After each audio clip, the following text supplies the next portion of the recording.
সময়, সময়ের মূল্য আমরা কেন দেব? সময় কি খুব ইম্পর্টেন্ট? হ্যাঁ, সময় খুব খুব ইম্পর্টেন্ট।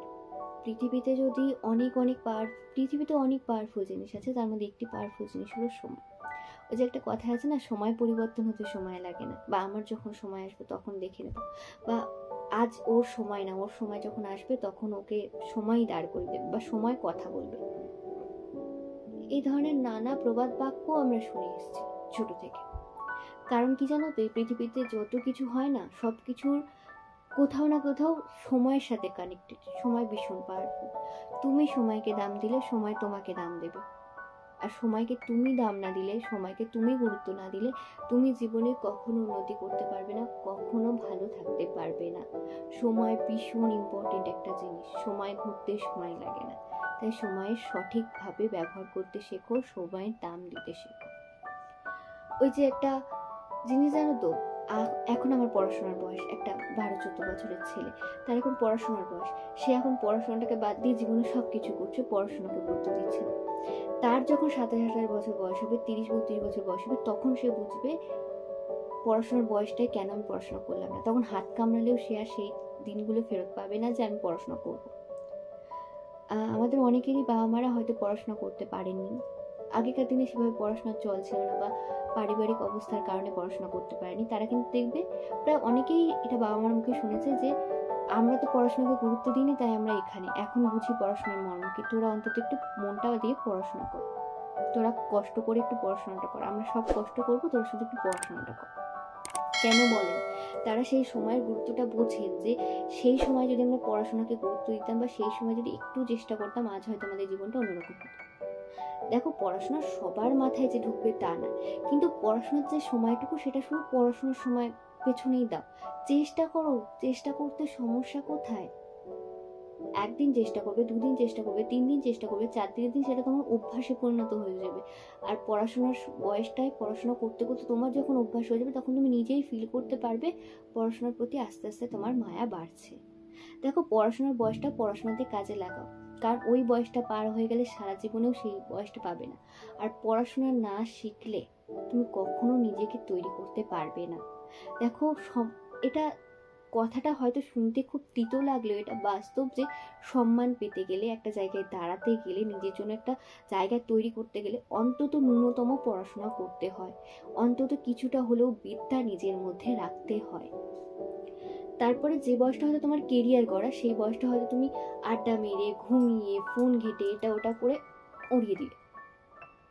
35-36 বছর বয়সে বা 40 বছর বয়সে গিয়ে তোমার মনে হলো আমি আমার জীবনের জন্য কিছুই করিনি, আমি আমার জীবনের জন্য কিছুই ভাবিনি।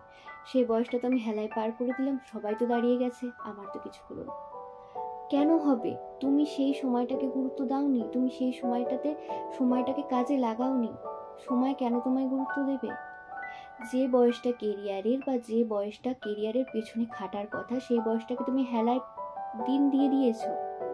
ওই যে একটা জিনিস আছে, দেখবে পরীক্ষা হল থেকে বেরোনোর পর মনে হয় না, ওই প্রশ্নটা যদি আরেকটু ভালোভাবে পড়তাম, তাহলে আরেকটু ভালোভাবে জিনিসটা লিখতে পারতাম। তখন ভেবেও কোনো লাভ নেই, শুধু আফসোস করতে হবে, কারণ পড়ার দিনটা আগের দিন চলে গেছে, সেই সময়টা আর আজ ফেরত আসবে না। তেমনই জীবনে যে সময়টা চলে যায়, সেই সময়টার জন্য পরে আফসোস করে কোনো লাভ নেই, কারণ সেই সময়টা ফিরে আসবে না। তাই সময়কে কাজে লাগাও, সময়কে কাজে লাগাও, সময় তোমার কাজে আসবে। সময়কে হেলায় ফেলায় ছেড়ে দিতে দিও না। দেখো, সময় আজ তোমার আছে, তাই হয়তো তুমি তাকে গুরুত্ব দিচ্ছ না। সময়কে তুমি যখন গুরুত্ব না দেবে, সময় কিন্তু পরিবর্তন হবে, আর সময় পরিবর্তন হয়ে অন্য জায়গায় চলে গেলে কিন্তু তুমি নিজের জন্য কিছু করতে পারবে না। দেখো, অনেক সময় এমন হয় যে, ওই যে দেখবে অনেকের, এটা হয়তো সে গুরুত্ব দেওয়ার চেষ্টা করেছিল, কিন্তু ভাগ্য তাকে গুরুত্ব দেয়নি। এমন অনেক রিলেশন থাকে, সেম এজ রিলেশন, প্রেমিকার বিয়ে হয়ে যাচ্ছে, দুজন দুজনকে খুব ভালোবাসে কিন্তু প্রতিষ্ঠিত নয়। কি করে প্রেমিকার বাবাকে বলবে, কিভাবে প্রেমিকার বাড়ি জানাবে? পালিয়েও যে বিয়ে করবে, খাবে কি? বাধ্য হয়ে প্রেমিকাকে ছেড়ে যেতে দিল। একটা দিন পর হয়তো সে একটা জায়গায় দাঁড়ালো, কিন্তু একটা সারা জীবনের আফসোস যে ওই সময়টাতে আমি ওটা পারিনি, সময়টা চলে গেছে। তার মানে বুঝতে পারছো সময় কত ইম্পর্টেন্ট। সময়কে ফিরিয়ে আনা যায় না, সময় যেটা চলে যায় সেটা চলেই যায়, সময় কিন্তু ফিরে আসে না। সময়ের মূল্য দাও। বাবা মাকেও আমরা অনেকেই আছি যে বাবা মা একটু বেশি বকাঝকা করলে বা একটু শাসন করলে, হে আমার বাবা মা এরকম ভালো লাগে না এদের সাথে থাকতে।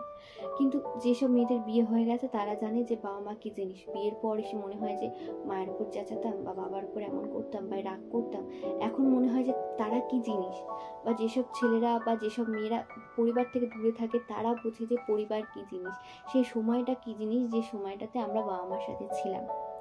বা পরিবারের কোনো প্রিয়জন বা নিজের কাছের কোনো প্রিয়জনকে হারানোর পর সেই সময়টা মনে পড়ে যে ওই সময়টা কত সুন্দর ছিল, সেই সময়টাকে আমি আর ফিরে পাবো না। সময় ভীষণ ভীষণ ভীষণ পাওয়ারফুল। সময়কে সঠিকভাবে কাজে লাগাতে শেখো। সময় একবার চলে গেলে আর ফেরত আসবে না, তাই সময়কে সঠিকভাবে ব্যবহার করতে শেখো। হয়তো তুমি চেষ্টা করছো কিন্তু কাজ হচ্ছে না, অনেকের হয় না, অনেকের একবারই হয়ে যায়, অনেকের হয় না, কিন্তু চেষ্টা করে যেতে হবে। তুমি চেষ্টা করো, একদিন তোমার চেষ্টা সফল হবে। কিন্তু তুমি হাল ছেড়ে দিয়ে বসে থাকলে, হেলায় ফেলায় সময় যেতে দিলে কখনো তোমার সময় আসবে না। তাই চেষ্টা করো সময়কে কাজে লাগানো, সময়কে গুরুত্ব দাও, তোমার জীবনে তুমিও গুরুত্ব পাবে। ঠিক আছে? আমার ভিডিওটি কেমন লাগলো অবশ্যই কমেন্ট করে জানিও। লাইক, শেয়ার আর কমেন্ট করতে ভুলো না। আর চ্যানেলটিকে কিন্তু অবশ্যই সাবস্ক্রাইব করে দিও।